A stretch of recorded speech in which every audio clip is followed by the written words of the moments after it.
from the previous presentation on the new nuclear power plant, nuclear expansion program. So I'll call from Mrs. Taylor. You will tell the audience if you prepared questions before or during your presentation. I will have to during. You look like all Well, I did interrupt Knox's, but there will be question time at the end. If anything comes up that you must ask immediately, please ask. This is dealing with the externalized costs of nuclear power. What is not put into the cost bucket of nuclear? And it affects specifically the most poverty-stricken part of our communities. This is the dust pollution from our current uranium dumps, mining dumps.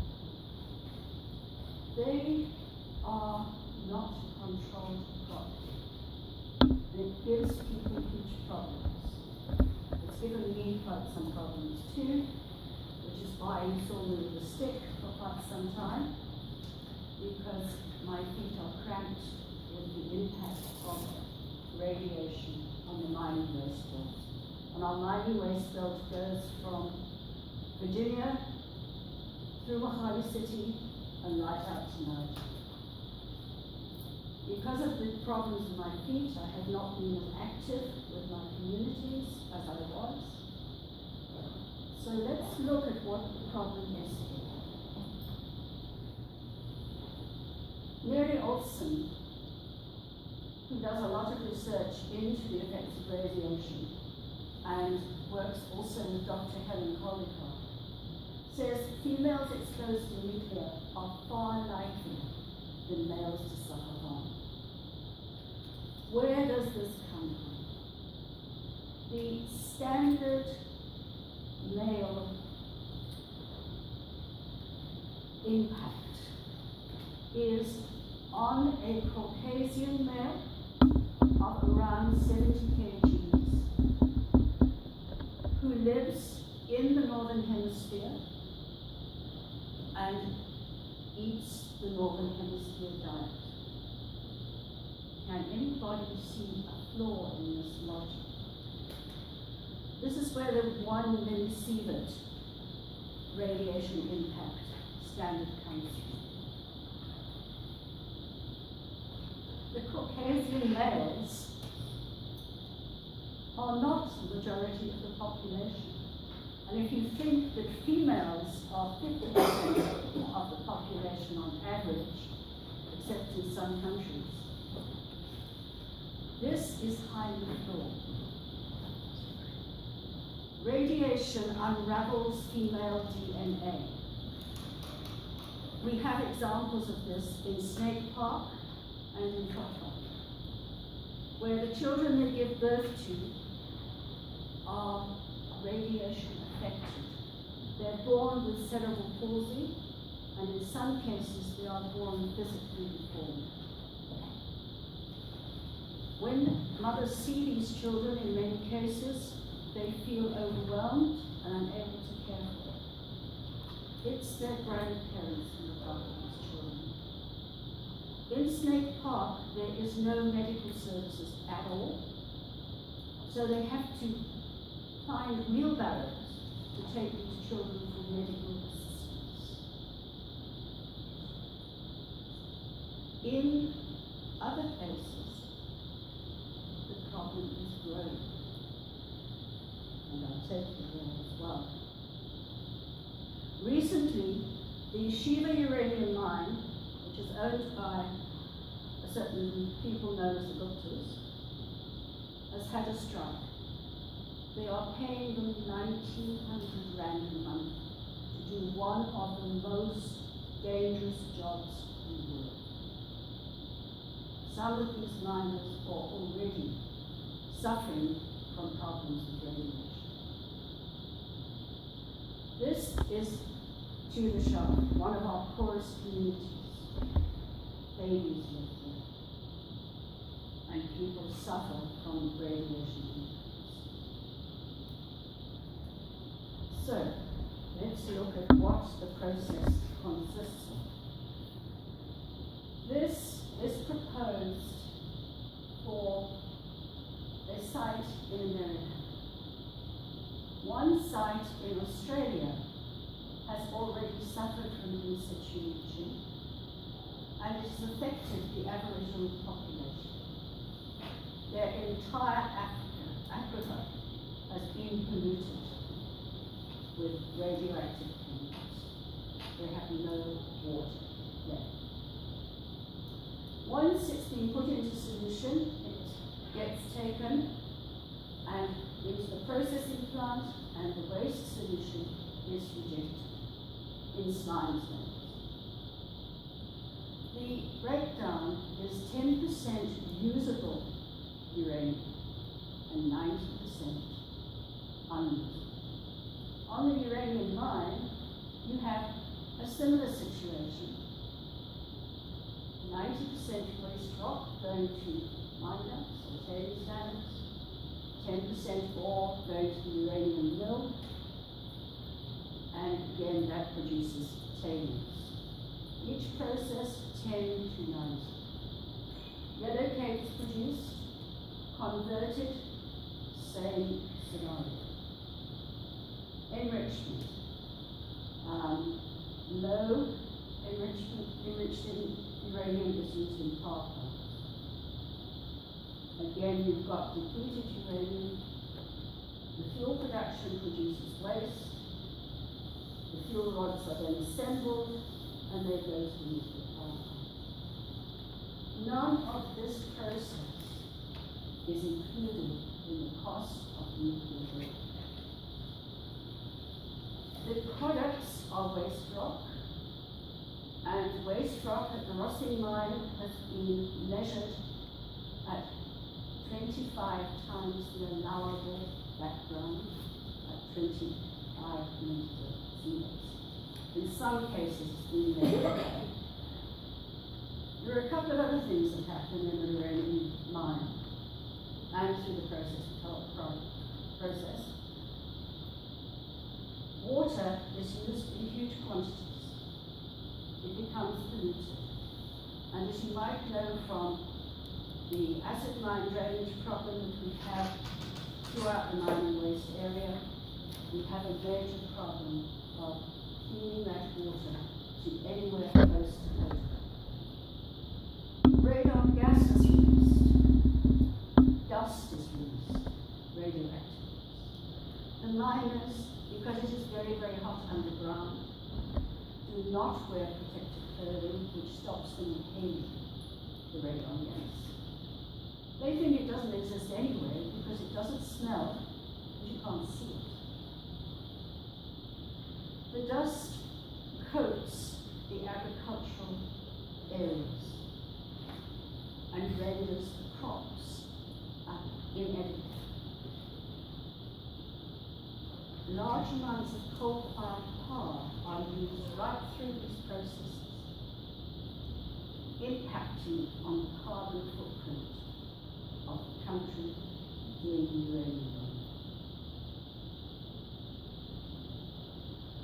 This is a situation which we have with our super dumps particularly. The dumps contain 100,000 tons of uranium, not all produced by the gold mine that was done for the last 125 years. In 1982, when sanctions came in and affected the apartheid government, one of the most cruel and cynical actions was taken. The apartheid government was selling enhanced uranium to the USA, to the UK, and to France for the arms program. They suddenly found themselves left with a lot of processed uranium. They dumped it on our tailings dams, 60,000 tons.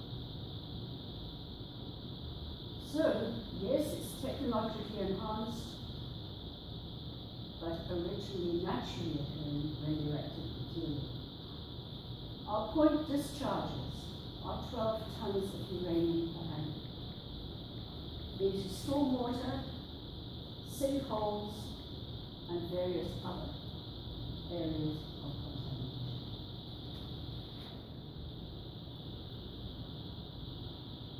Peter Lukey of the Department of Water and Sanitation released the following: the health effects of uranium particles in air. Those small particles, which are a bit like talcum powder, are inhaled into your lungs and into those little slats called the alveoli.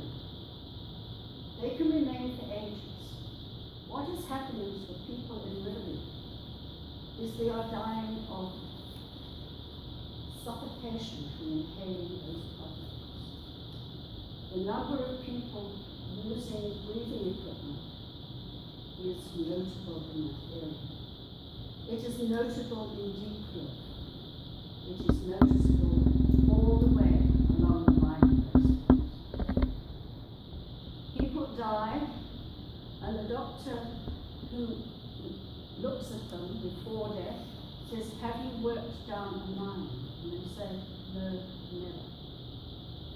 The health impacts of uranium mining and of the tailings dams on the communities of South Africa are uncosted, but I can tell you they are high.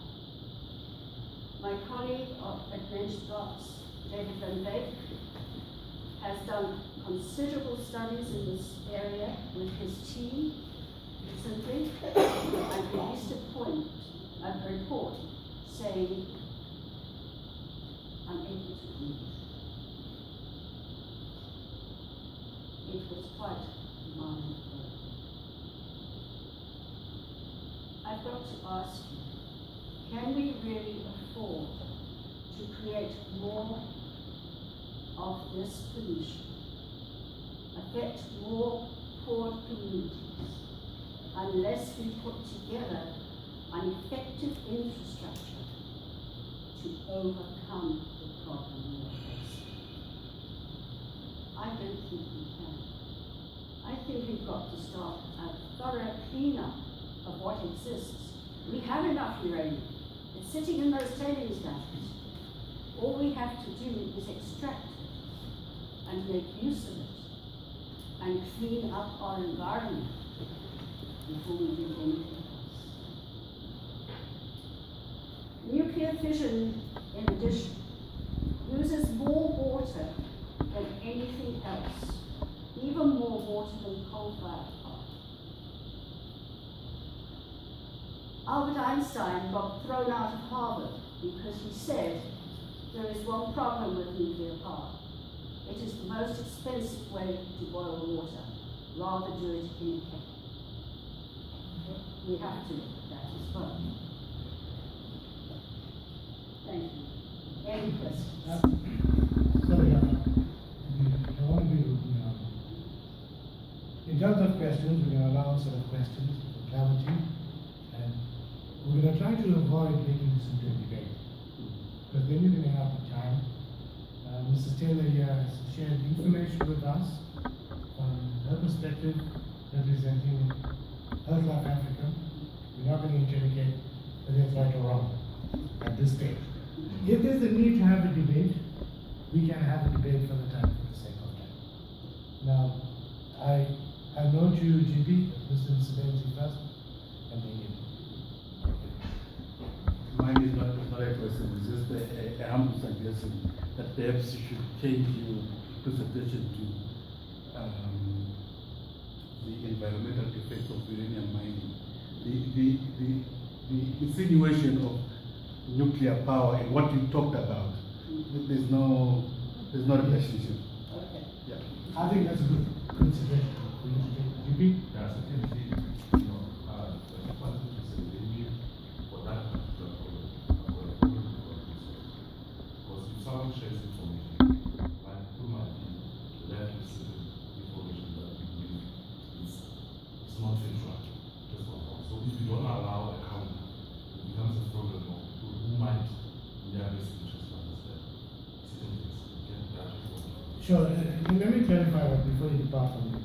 I'm not saying we don't allow a counter. I'm saying let's avoid having a debate. No. For today. You can, for example, say, well, a lot of your questions are anecdotal and not factual. We can have a further opportunity to debate.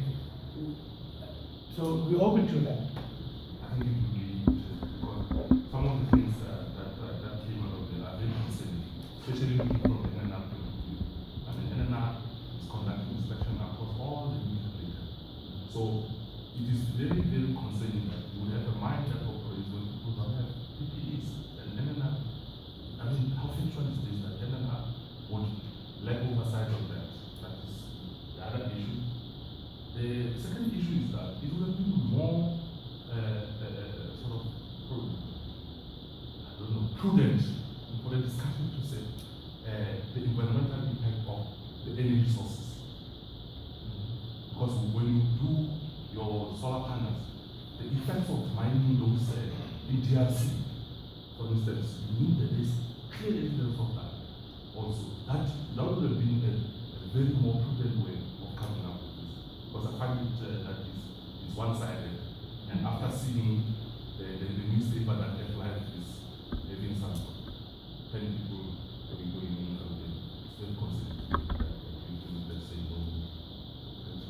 Now, do you want to respond to the DRC part of it, and I'll respond to the NNR part? In terms of DRC, I know exactly what's going on there. It is a crime against humanity, particularly it's a crime against children, because children are being used to mine the rare earths. And we are tackling that as well through benchmarks who are doing a lot of work in the DRC. So it's not that we are unaware of the negative impact of other solutions. We are. However, the biggest problem is we need to clean up on this.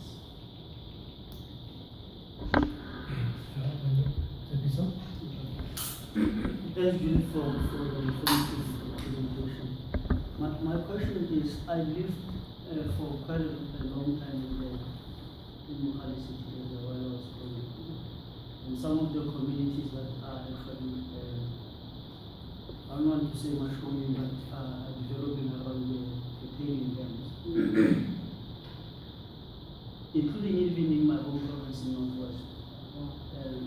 Because of social other issues, people migrate towards the source. Now my question is, as the organization, the environmental organization, what role are you playing in terms of educating people about the environmental disadvantages, especially in the uranium mining communities where people actually are going to the source? Because, for example, I come from a village where there are very little, if not at all, uranium mining activities. But a lot of people from my community live around there to seek jobs and better, education and stuff like that. What is it that you are doing to educate people to stay close to the source? Earthlife has had projects in the past. Currently, we've got projects on the impacts of coal, and we've been doing a lot of education around that. NOMA has done a lot of projects in Soweto and Rivoli with the communities, informing them of the dangers as well. And we have a women's group and a youth group, which are regularly informed, updated, and kept aware of the dangers, and they're asked them to take it out into the wider community, because our funding for that particular project is not that great at the moment. The coal problem has taken an awful lot of our funds because of the impacts in Mpumalanga and in Limpopo on human health.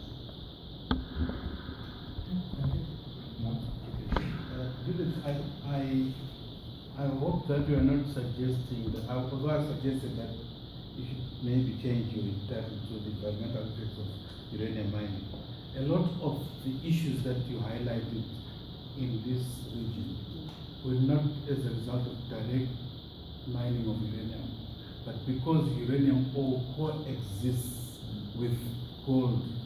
Are you suggesting, going back to 1901 or something, we should not have mine gold, and let's see if this economy, this place we call a gold, a place of gold, where would we be if we had not done that? I hope you're not suggesting that. Perhaps you are suggesting that we should do that, but in a controlled manner. I hope you're not saying we should not have mine. It shouldn't be controlled. It wasn't controlled. And this is my problem with the Shiva mine as well. It's supposed to be controlled. Now this is the NRR response, GP. You pointed out a very important point, and I was aware of it, but thank you. Now, this gives an opportunity now for the regulator to make a presentation on how it regulates NOM in South Africa and probably the rest of the fuel cycle. So I want to say we will do that at the next session. So it's not in response to this directly, but I think, as GP said, the public has the right to know that there is another aspect to it, and then we can take it from there. Just another suggestion. Yeah. I would think you suggest NECSA to do cost, because I read you said that for the fuel cycle, the cost of nuclear does not take into account all these processes. Really, really good, because from as far as I know, when nuclear is costed, the cost is really good. Sure. The key of this presentation was the cost of safety and human life. When I first saw the title, I thought it's going to be financially related. But then, you surprisingly came with a very soft human approach to it. I'm not saying no, that NECSA shouldn't. NECSA can. Are you open to that suggestion, sir? So we'll do a combination. Right? We'll have the safety regulator make a presentation. We'll have NECSA make a presentation, if the program permits in the next fall. Is that fine? I want to thank you very much for sharing this presentation. Oh, sorry. Thank you for a very interesting lecture. I question the statement about the use of fresh water. Did I read correctly that nuclear power plant use a prodigious amount of fresh water? Yes. All right. Kuberg uses seawater, and I was there a couple of days ago. It comes in at 13 degrees Celsius and goes at 22 degrees Celsius, and there's no environmental impact so far. And the largest power station in my country, in Phoenix, is 5 gigawatts. They use zero fresh water. They use wastewater. It's St. Lucie in Phoenix. They all use seawater. Now, where does that come from? It comes from research, as I quoted. It is verified research, and in the majority of nuclear power plants, they are not by the sea, and a lot of them have not utilized wastewater. If they had utilized wastewater, the footprint might be low.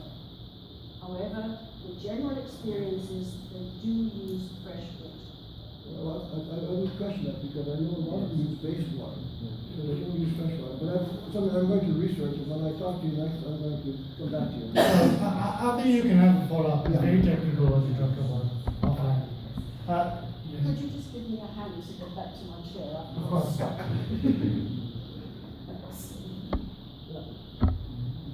I stand for